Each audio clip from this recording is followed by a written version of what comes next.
നല്ലൊരു നാടൻ ഞണ്ട് റോസ്റ്റ് ആയാലോ?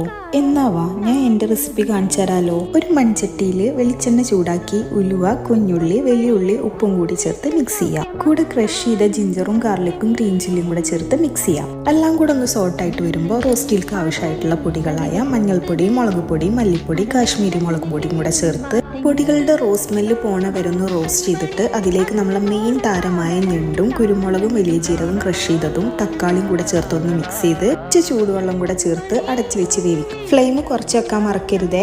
ചെറിയ ചൂടിൽ കിടന്ന് തക്കാളി ഞണ്ടൊക്കെ നല്ല വെന്ത് റോസ്റ്റ് ആയി വന്നാൽ അതിലേക്ക് കുറച്ച് ഗരം മസാല, കറിവേപ്പില, മല്ലിയിലയും കൂടെ ചേർത്ത് നന്നായി മിക്സ് ചെയ്ത് ഒന്നുകൂടെ റോസ്റ്റ് ആയി വരുമ്പോൾ മുകളിൽ കുറച്ച് വെളിച്ചെണ്ണം കൂടെ ചേർത്ത് മിക്സ് ചെയ്തെടുത്താൽ പൊറാട്ടയുടെയും ചോറിൻ്റെ ഒക്കെ കൂടെ കഴിക്കാൻ പറ്റും നല്ല അടിപൊളി നാടൻ ഞണ്ട് റോസ്റ്റ് റെഡി.